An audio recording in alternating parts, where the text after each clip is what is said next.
All right, Miami University of Ohio, you may begin. Hello, everybody. So we are a Miami University team studying for the Lake Nona Town Center District. There we go. So today we're going to outline the team structure of the town center itself, our solar and storage design, the operation, distribution system risks, financial performance development plan, and innovations we made. So this is our team structure. My name is Michael Fry. I'm a mechanical engineering student, and I covered the conceptual design portion of this project. My name is Kelly Smith. I'm a mechanical engineering student, and I will be commissioning the United States Marine Corps, and I did the financial analysis. My name is Catherine Avart. I'm a mechanical engineering student, and I was responsible for overall analysis and project management. My name is Luke Loveland. I'm a mechanical engineering student and a naval ROTC midshipman, and I worked on the development plan. Hello, I'm Jacob Moore. I'm a mechanical engineering student. I'm also a naval ROTC midshipman, and I contributed to the distribution system. So Lake Nona Town Center is located in South Orange County, Florida, and is an up-and-coming smart city. While being 5G powered, there's a drive for new businesses to focus on health, sustainability, education, and technology in this area. Tavistock, the real estate developer of the town center, is looking to elevate this location by installing distributed energy and storage systems. They want to incorporate a combination of commercial and mixed-use buildings while still maintaining the overall structure and personality of the location. As mentioned, the overall goal of the competition is to introduce a solar plus storage system for the Lake Nona Town Center. Orlando, Florida wants to offset 10% of their energy via solar by 2030. This offered the opportunity to create a modular proposal, allowing for choice amongst our 12 array systems provided. Lastly, we as a team are participating in this competition for completion of our Miami University senior capstone requirement.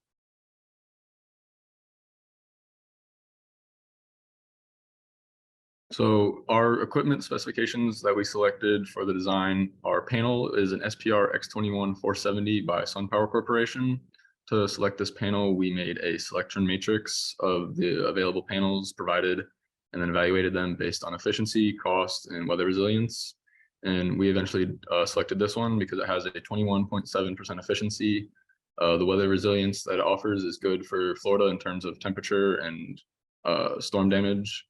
It has a good mounting system and a lifespan of 25 years. Our selected inverter is the CSI 100K by Canadian Solar. The key attributes of this inverter is that it operates at a 91% efficiency. It is a string inverter, and it has a 480 volt AC output to connect to the rest of the system. And then our selected battery is the ANLPB by Anern Industry Group Limited. This is a lithium ferrophosphate battery that operates at 131 degrees Fahrenheit, has no hydrogen emissions, has a longer lifespan than lithium ion batteries, and there are no hazardous materials in it. This battery also operates at a 100 amp hour capacity with a voltage of 51.2 volts.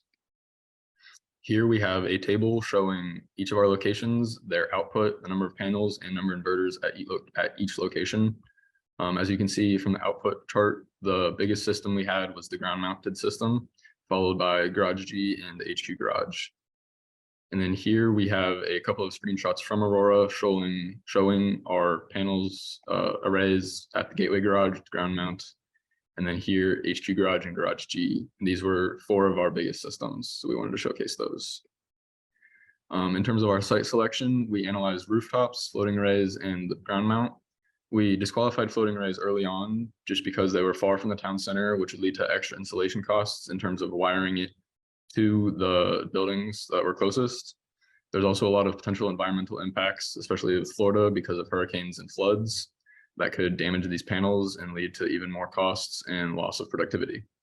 So finally, from the rooftops, these were chosen based on their usable area and financial feasibility. And we only use flat roofs to maximize output. We didn't want to worry about having the slant of the rooftop limit the output. Of our evaluated sites, we chose 12 with 1 ground mount, 5 rooftops, and 6 garage overparking. And because this is a modular pitch, any of these 12 sites may be chosen. So one of the big things we had to worry about when connecting these systems to the grid is the net metering law set in practiced by Florida. So under these laws, we qualify as a tier 3 system, which each system being larger than 100 kilowatts, be at smaller than 2 megawatts.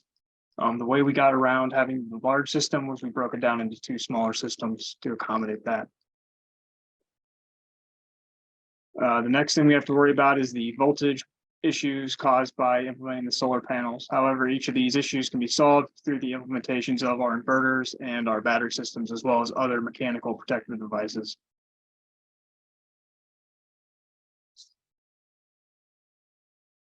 So I'm gonna be talking about the financial performance and I just wanted to highlight a couple of things that I thought were important about the financial analysis.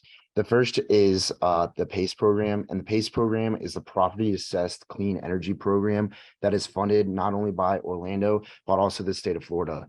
This type of program allows to get low construction project loans and construction loans at 5.99%. Also, Florida has great tax benefits and incentives, just being the state that it is, has a lot of good things when it comes to with clean energy and getting write-offs as well. One thing that I wanted to address was that the battery cost was very high. We would have had chosen a different option to implement to the grid, but going with the scope of the project, we stuck with the battery cost. The battery option. Another thing that I want to talk about is the lease agreement. We did not use a lease agreement. The way we set it up was that the energy that came from the systems first went to that building, and then the excess energy was sold back into the system. Then finally, SunPower Solar is a very expensive cost per kilowatt, and we increased it because of the seasonal things that Florida is susceptible to, like hurricanes and extreme heat. So we increased the insurance and maintenance costs.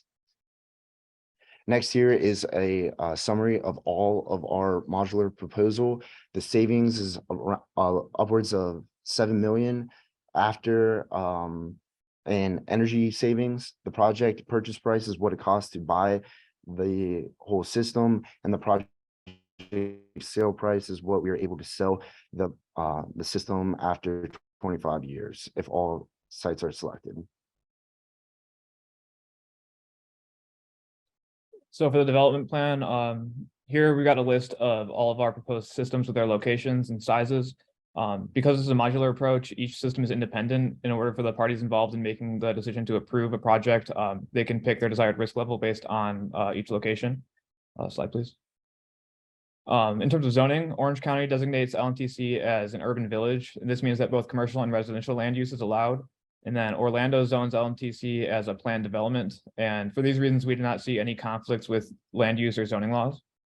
The AHJs in this area are the City of Orlando and the Orange County Division of Building Safety.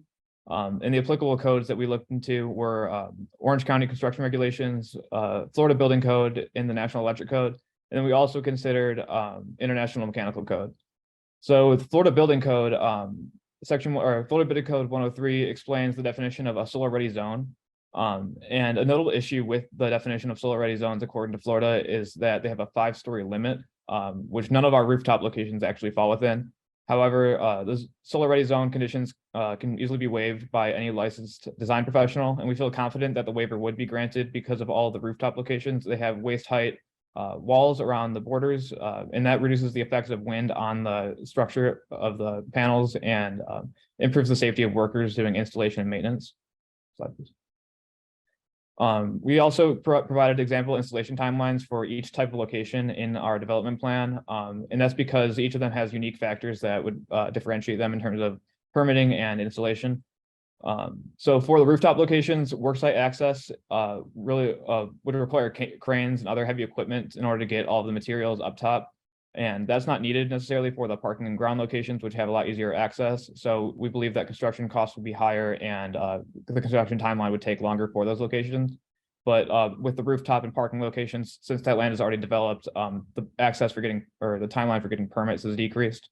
Whereas the ground location is the only undeveloped land, so getting the land approval would take longer. But it's expected that the pace of construction would be significantly higher because the worksite access is pretty easy. And then each location would require an Orange County sun permit as well as structural and electrical rough and final inspections. And then we considered multiple factors that could pose for risks development, as said here, such as cost, regulation, complexity, and severe weather. A couple more that are in the development plan proposal. And they're all discussed in depth there. And then lastly, looking at the equity impact of this project, as well as Orlando's mission to shift to renewable energy, would create new job opportunities in the renewable energy sphere. But these jobs would require education and training opportunities. And so in order to ensure that these opportunities are accessible to underrepresented groups in the community, we recommend making targeted recruitment efforts in order to balance that out and make the final result more equitable. Next slide, please.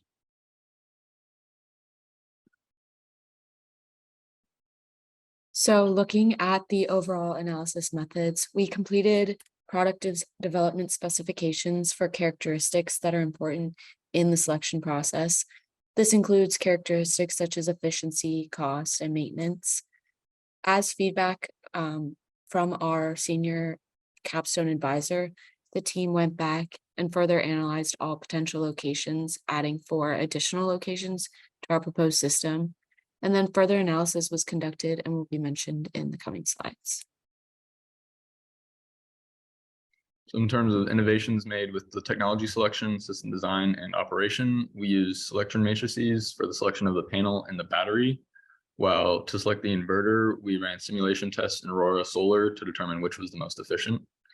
The individual systems were designed to use as much of the available space as possible while still allowing for room for maintenance and pre-existing things on rooftops. And then due to the size of the ground mount system, as mentioned before, this array had to be separated into 2 separate arrays to fit into the same tier as every other site, which is less than 2 megawatts. And then to sum up the financial analysis, something that we were recommended was to breaking it into the modular design and then have like the summary result that we showed earlier in the presentation. This made for more work on the front end, but it allowed the team to better conceptualize and analyze the problem as well. And finally, we looked into research. You can always make a model better. You can always do more things to make a more accurate result. But we believe that the result that we put forward was the best one that we were able to do. So with that, that concludes our presentation.